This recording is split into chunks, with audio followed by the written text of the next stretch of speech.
Well, hello, Kari. How are you today? I am super good. Super good. How about you? I am good. Well, I want to welcome everybody to Bright TV. This is our third episode. I have not uploaded the second episode, but I will do it today along with this one. But this will be our episode three.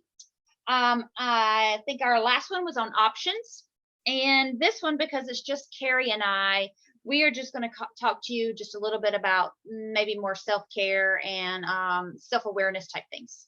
So I am going to turn it over to Kari first and let her tell you a little bit about boundaries. Okay, super. Okay, so in case you missed the first one where we did all the introductions and stuff, I was in real estate and then made my way through some life turns to a space of more like life coaching and energy work. And I own a studio where we help people through like life challenges and traumas and navigating their way through so that you can feel better. So I am almost always going to be talking about things that I love teaching people to make your life better, easier, more fulfilling, because I feel like that's what we're here for. I love that I am noticing that our current, it's not just our generation, but I feel like our current space and time, that people are more about experiences and enjoying their life than they are about accumulating things. Would you agree? Yes, I'm changing that way as well. Yes. I think a lot of people are shifting that direction. And because of that, it gives me this space to be able to share things that can truly help your life feel better so that you feel better in your life. And one of the things I love talking about at the beginning of this, foundationally, is talking about boundaries. Because one of the things that can make us feel so uncomfortable, unsatisfied, unfulfilled in our life, frustrated and resentful on top of it, is when we are giving so much of ourselves to people who don't appreciate us. And I was in that space and it feels horrible. So I would just encourage, so if you are somebody and look at your life, how much control are you taking over your life, what you're doing, how you're spending your time and your resources? Mm-hmm. Do you feel really good about that? Or do you wish that you had more control over it? Because the difference between giving everything away for free to people who don't appreciate it and actually loving your life and managing it the way you like, the difference between those two places is boundaries.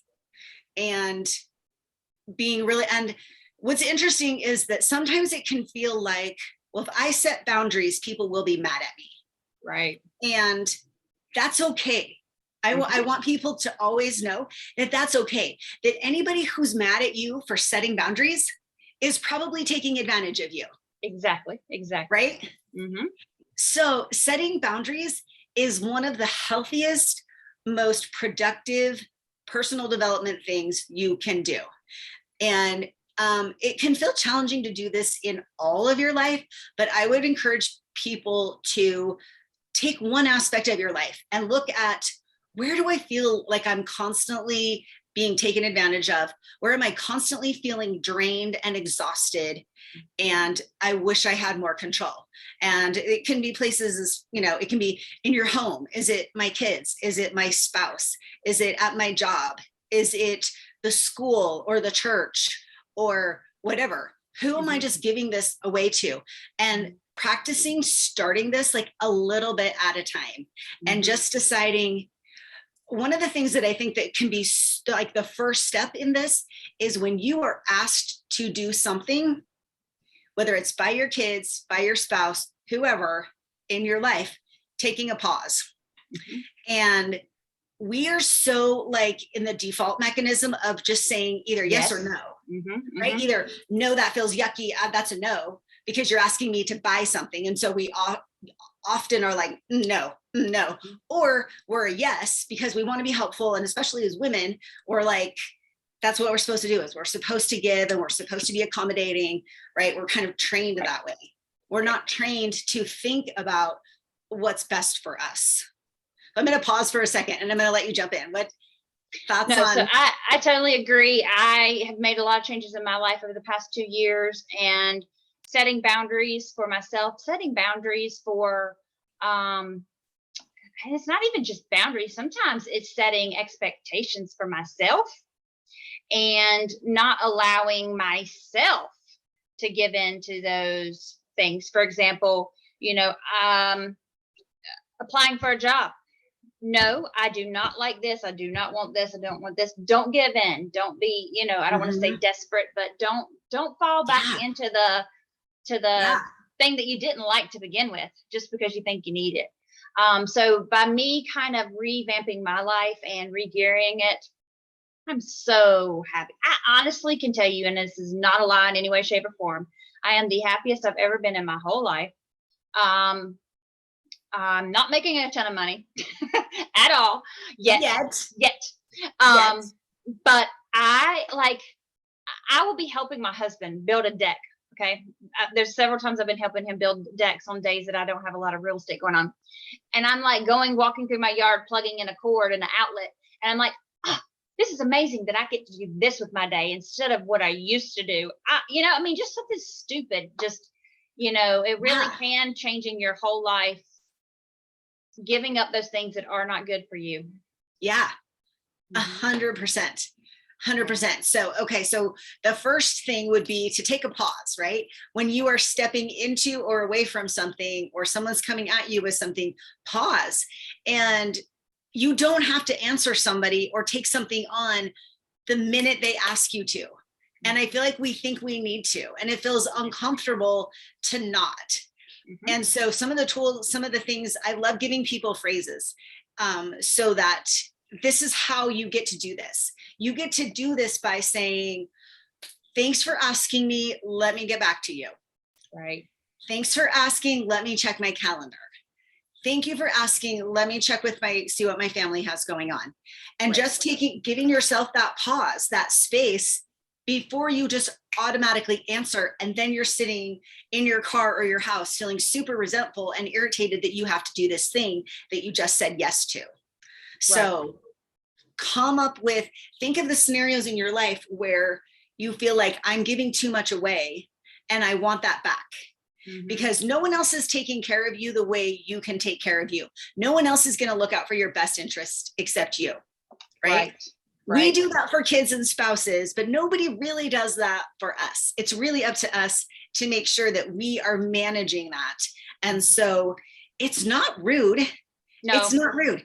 our And pastor told us to do that. They're like, do not answer anything on the spot. You take the time to go think on it or pray on it or whatever you want to do on it, especially if it's a life or a big, big situation. You need to yeah, think on it. And I've always been one that I like to just make a decision, be done with it, make a decision, be done with it, and not take the time. And that's why I'm doing things differently now. yeah.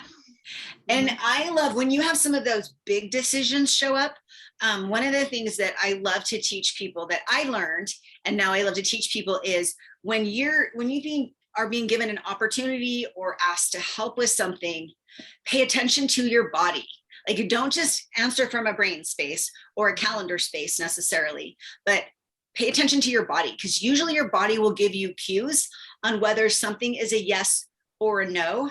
And I love this phrasing that, if something feels heavy, dense, or dark, it's a no. Right. If it feels exciting, open, and expansive, it's a yes. Right. If I am excited about doing this thing, it's a yes, even though it might be a little bit scary. Scary. Mm-hmm. Versus if I immediately start to like contract in and feel like, oh, this feels, Yeah. like you just pay attention to what your body does to help you connect with, is it a yes or is it a no for me? I And totally then agree. Mm-hmm. being able to say that and being authentic to what your spirit, your personality, what you need to protect you and your family. Because anything you say yes to, then you're taking away from your own personal resources, what you're able to give to your family, those things that are most important to you. So Right. it needs to be really like, if I'm going to say yes to something, it really needs to be a hell yes, I totally want to do this. Because Right. otherwise, I'm taking away resources and doing something that I'm not really passionate about. Right. Basically a waste of time, waste of benefits. Yeah. And it's probably not going to make you happy. And then it's a waste of 100%. Joy or whatever. Or you become frustrated because you decide you wanted to volunteer at the PTA and the moms are all crazy. And then you're like, why did I do this to myself? Yeah. And so here's another thing that always remember that boundaries are negotiable. Just because you say yes or no at a given point in time does not mean it is a yes or a no forever. Right. In this moment in time, it's a yes or a no, and know that it can be renegotiated. In 4 months, 3 months, 6 months, I might feel differently and I might want to take that on, or I might want to give it away, and to give ourselves the compassion, the grace to know that that's negotiable and I can change my mind and I can step into or step away from things. So that's a huge piece.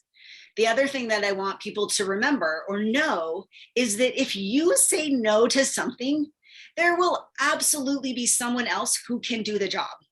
And I think sometimes we think, oh, if I don't say yes, she's going to have to find somebody else to bring 4 dozen cupcakes. And I'm sure there's nobody else that wants to do 4 dozen cupcakes. So I'll just say yes, even though I don't want to do it and I don't have time. But truly, there is somebody else that can do that job. Right. And if I don't have the capacity to do that, I need to let somebody else have the opportunity. And maybe, and this got brought up in one of our events one time, is the thought that maybe me saying no to something is going to bless somebody else's life because I was the obvious choice, but there's somebody else who really needs the opportunity for that to be a yes for them to build up who they are, their talents, their ability to participate and be appreciated, that kind of thing. So I heard that recently too. And it's like, it may not be your blessing. Let it be somebody else's. Yes. Isn't that so great? I think it is. I think that can empower us to not feel bad, to not feel guilty when we say no to what's not a hell yes to us. I know. I recently, I have a heart for the homeless. And so during the winter times, I will usually ride around with blankets and different things, little bags in my car, my trunk of my car, and I'll drop them off or just have them if I happen to see somebody on this side of the road or whatever. And so when I got back into real estate, I did not know that our county city has a homeless council, board, whatever you want to call it. And I'm like, oh, I want to do that. But I'd already joined another one. And, I just have wanted to do Bright TV. I have, a real estate team I'm starting. I just have so many irons in the fire. Thank you. I was gonna say in the pot. That's not right. So many irons in the fire that I'm just like, okay, as much as that means to me, I'm going to have to say no for right now because there are other people doing it. And I'm going to just stay with the ones that I know, which Rowan Life Choices is the one that I've chose to do right now, and probably the realtor board, because I need to make sure that I'm not stretching myself too thin and I can focus on what, and breast cancer, doing awareness for that. So I'm like, okay, I can't take it all on. I can't have everything. It is true, because the more things we say yes to, the more we're spreading our energy all over the place instead of really focusing. I mean, it's a finite resource. How much energy and capacity we have, it's not endless. And so if we're spreading it all over, we're not doing as much good in the places that are really most important to us. Well, and another thing I realized is, even though I may love all those things, if I feel my day too full, that's when you kind of become grumpy, or like you're stressed out because you don't have time for some other stuff that you need to do. Even though you loved everything you did, you feel stressed. So it's like you start to not like the things that you liked because you stress yourself out over them. Yeah. Okay, well, that's my little PSA on setting boundaries. That is awesome. I'm telling you, I think I've gotten pretty good on setting most of the boundaries. I'm starting to say no to more things. So, well, and I think as it becomes like something that you start to pay attention to, then you can just really broaden your awareness and really just notice, what am I doing? I'm just mindlessly signing up for and saying yes to everything. but I don't have to. And I think that's the thing that as women, especially, like, we need that permission and that reminder to say, you don't have to do everything. Just because it's offered to you as an opportunity and it's a good thing does not mean that you have to say yes. So, and it doesn't mean that you should say yes. You should. Sometimes you shouldn't. Yes. So be very choosy so that where you're putting your energy, you really feel good about, because those other things just cause resentment, frustration, and that's not good for anybody. So I think you and I could go and do just all on this kind of stuff. We could talk for hours. Oh, girl. Right. I've learned so much over the past 2 years, but I think today I didn't really plan a good topic like you, but I do want to go over maybe 2 little quick things on real estate. The first one is just agency in general and why people should have an agent. I know some people don't want to commit to agents. They feel like, oh, they're going to pester me to death or whatever. But if you're looking to buy or sell or invest, or even think you're going to be doing it in the next 6 months, you really should find an agent, whether it's somebody you know personally, somebody you know knows, and you can trust, and go ahead and be building that relationship with them and get committed to them. Because one thing with agency is it's kind of a confidentiality. Once you have somebody to talk to about your finances per se, and what you're looking for without giving away, because once you start spitting that information out to the world, anybody can share it with anybody. And if I know that you're looking for a house and you've got $500,000 in your bank account to work with, well, then why wouldn't I try to get a home that's $499 for you? You know what I'm saying? So you want to make sure that you've told your agent the information and not someone who's a real estate person who's not your agent, because that agent is not obligated to keep your information confidential. And so I just wanted to point that out to everybody. That's the main first thing, is finding an agent, and not just spewing out all your personal information to friends, family, realtors, or agents that are not your personal binding agent, social media, whatever. I think it's really important to spend time talking to whoever you're thinking about using as an agent, and make sure that you feel like you're a good fit. Right. You want to make sure personalities, that you can really trust this person, and you trust that this agent really has your best interest at heart. And I feel like that's, again, like kind of a gut thing to take some time doing. You spend a lot of energy together, a lot of time together, a lot of information, some probably difficult conversations, some rough stuff, in and out of things. So yeah. It has to be somebody that your personality can mesh with, because, I learned this over the years too. And I've gotten better at it, is we all are different. And there's nothing bad about everybody being different. It's just everybody has different tones, different personalities, different humors, different everything. And some people you just can't connect with, or you feel that they are just off from you. You just feel like you just keep missing it, or not, and that's okay. Not everybody can connect like that. And so you want to make sure you have that connection, like you said, and have that feeling. And it goes for the agents as well. They need to have a good feeling about the person, to feel that they are with somebody they feel is telling the truth. Because the real estate license, our license is on the line. If that buyer or that seller lies to us, especially seller, and we list this home or we do whatever under a lie, it can come back on us. So it works both ways. But they want to make sure that that they have somebody that they have, like you said, talk to, built that relationship with, or they know someone who's had a good relationship with that agent.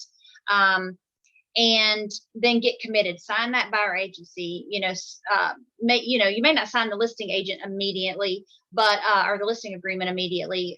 But at least go ahead and lock into that you're planning to list your house with that person, and get the stuff going, or let them know that you want them to start working on your behalf and sign whatever agreement you've got. But that was the first thing. Do you have anything you wanted to add? Well, I was just going to add to that, for the people who are looking for agents, and it's interesting when people are like, well, I'm not sure I really want to commit to one person. Like if you're buying a house and people want to like call the name on the sign and I want that, I'm just going to do it like that. I'm just going to call that agent. You don't have anybody, if you are doing it like that, you do not have somebody that is working specifically for you. When you commit to an agent, you have an agent, and it is part of our code of ethics that what we do is 100% in your best interest. So your agent will 100% be working for you. If you go call the agent on the sign, they work for the seller. Right. They work for the seller. They have no loyalty to you. Yep. If you are a buyer, you want an agent who is on your side and is going to be fighting tooth and nail to get you the best deal, to get everything lined up the way it's supposed to be. It always baffles me when people are like, I'm just going to call the agent on the sign. Yes, I was say that is like the worst mistake anybody can ever make. I hate it when, I hate it for people who do that, because, the moment you call them and you start disclosing any of your information, you've bit yourself in the rear, basically. You've given away any advantage you had in trying to negotiate for yourself, because that agent is obligated to the seller.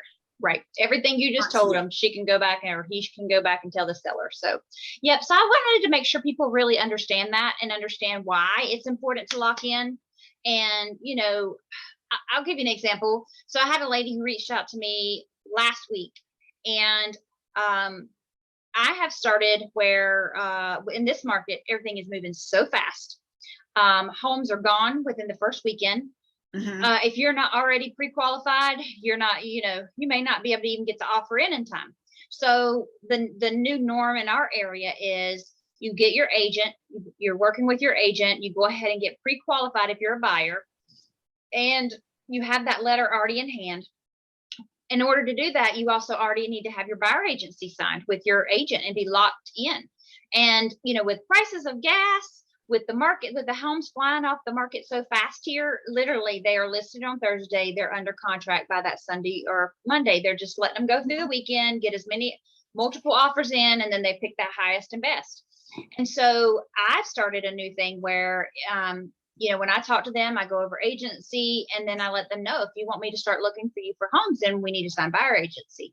And so I go ahead and send that out and I explain that to them. And, if I don't get it back, I'm just not going to go look for you, because I feel like if you aren't even committed to signing that for me, then I'm not going to be committed back. And I can't be out working for you and you tell me all this confidential information and then you just, don't use me anyway. So I want to make sure people understand it's kind of, it's for both people's benefits, but you want to make sure you're prepared and ready. And if you keep calling everybody who's on the sign and you don't have your pre-qualified letter and your agent's not ready to draw up all your information with all your personal, you may not get that home in time. So anyway, that was my soapbox on that part. And then I was driving down the road today back from a listing that I have coming this week, and I saw this house. And I know, I say this kind of contradictory, but it is beautiful, like this older homes, and I forgot what, not necessarily Tudor, but they have the ivy and the stuff growing up them and around the windows and all that kind of stuff. It's beautiful, but I want to tell people, don't do it. So I was looking at this house, and I have seen it too many times, and I don't think people understand the power of ivy. That little booger has a lot of strength, and it will go and it will find any moisture, any hole or any crack, and it will penetrate. It can tear up your home. It will tear up your siding. It can tear up your brick. It can go up into your attic. It can tear up your wiring, plumbing, who knows what. So anyone who has that ivy that's growing on their home, please be careful with that. I recommend you take it down. If you want to do it over trellises or something that's away from your home, beautiful, go for it. We have it, and it's only on our front porch, like the lattice work on our front porch, because we don't care about, that it doesn't touch the actual frame of the home. So that kind of thing is good, but I just want to make sure people understand that ivy does kill. And I'm not talking about just kudzu. I'm talking about regular ivy. And also, trees. If you start letting I started noticing some of our trees were dying, like the limbs were starting to die. We have a bunch of ivy in our little flower bed areas, and that ivy will grow into the trunk of the tree, literally into the trunk of the tree. Like you cannot pull it off the tree. It latches in there. This little ivy, it's strong. Wow. And it starts sucking the nutrients out of that tree. And so your tree's real weakened. So if you're in an area where you have a lot of trees around your home, keep that ivy off of it so it doesn't, weaken that tree and it doesn't fall on your home. But that was just kind of my thing that I was like, oh, I need to talk about ivy. Well, that's a good thing to know, because I wouldn't have, we have ivy around the front of our house and around our banister and stuff, but I'm not enough of a gardener to know that it can be damaging in addition to looking very like classically pretty. Yes, I know. See, we have it around and it will rot your wood on your banisters and stuff quicker. But we have it on ours too. Not gonna lie, it's on our porch too. But we have it going around the porch, some of the pickets, and then around that lattice work at ours. So, and like I said, it will cause that wood to potentially rot faster. But that's nowhere near the damaging of what it could do to your home and a tree. So, decorative garden, who cares? If you have to replace a picket or two, no big deal. But you don't want a tree falling on your house, and you don't want it growing into your home itself. Literally, I've seen it come through and on the other side. Usually those are vacant properties or foreclosures, and it's sat for a while and it's worked its way through. But this one that I saw today, literally, it has to be. It just looked like it's one that's got to be growing up in their attic, and they don't even know it's up there. Wow. But yeah, so that was kind of my tip of the day. Hey, good to know. Yeah.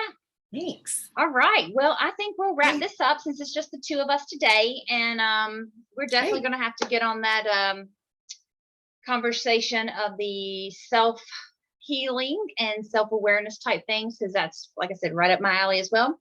And maybe we can dip into that on the next episode. Yep. Sounds good. Okay. All right. Thanks. Well, tell everyone good night. See ya.